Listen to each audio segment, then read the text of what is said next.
Before we get this video started, I need to show you one thing.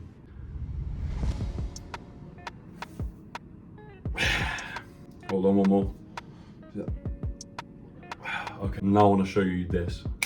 You probably think I'm about to discuss my fitness journey and how it's helped me develop as a man, get girls, feel more confident about myself. And although going on that fitness journey has helped me with all of the aforementioned things, the reason I showed you that has nothing to do with that.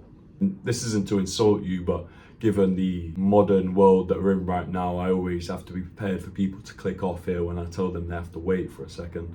But I promise you that if you just listen to this quick personal anecdote, all will start to make sense and it will be worth it.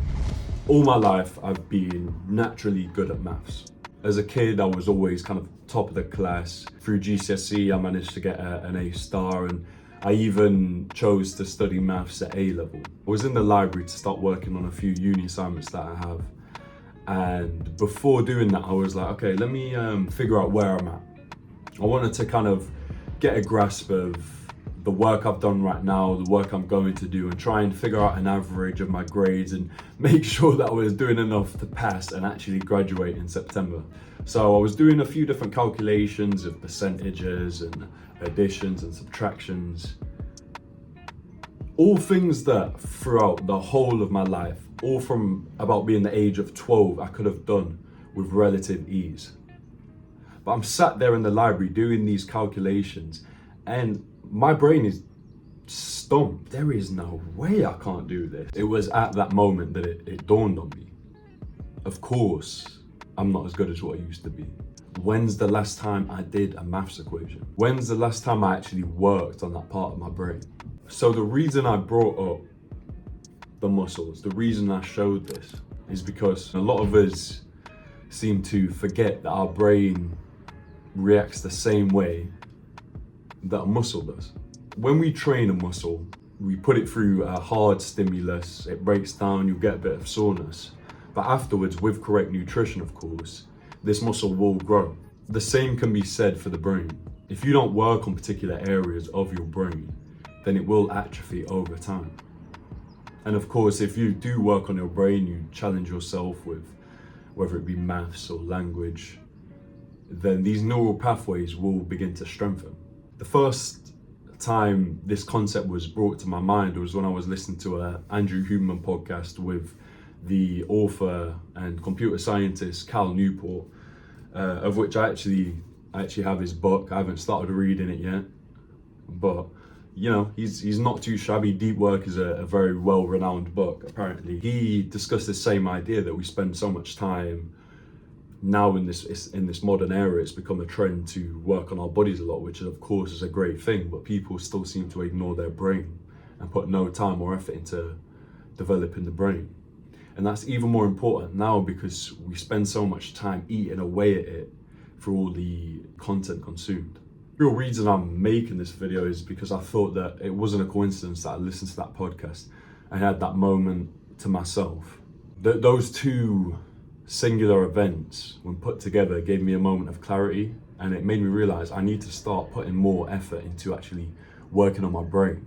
Now, brains aren't like muscles. They're not going to get bigger over time, and you probably wouldn't want it to get bigger because then you'd end up with a fat fucking head.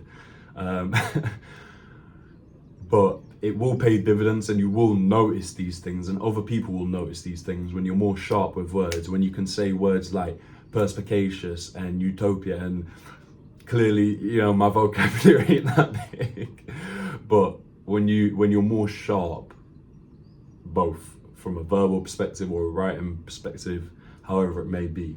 I wanted to record this video to bring that to your mind, but also to give you some helpful tools that I have been using. First game that I decided to download was a app called Mental Maths. The reason I got this one is because like the maths really worried me. But after getting that app, I looked into more and I downloaded a bunch of different ones.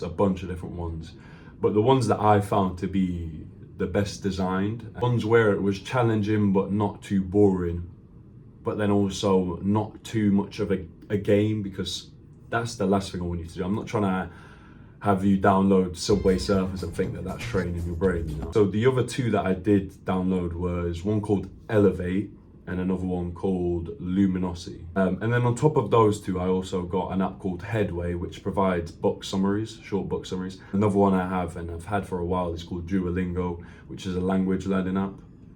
So there's 5 different ones there that provide you a broad spectrum and train multiple different areas of the brain. And of course, on top of all these apps, like I just mentioned, continuously reading, continuously trying to expand your knowledge.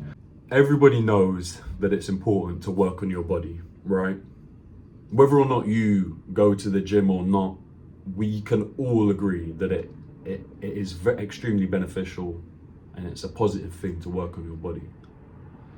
But one thing that's not necessarily brought to light a lot of the time is working on your brain. Please let me know if you find that this helps you in your day to day, and if you find that, you know, your brain is maybe hypertrophying a little. Work on your brain the same way you work on your muscles.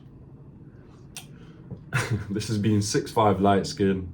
Hope you enjoyed. I'll see you in the next one.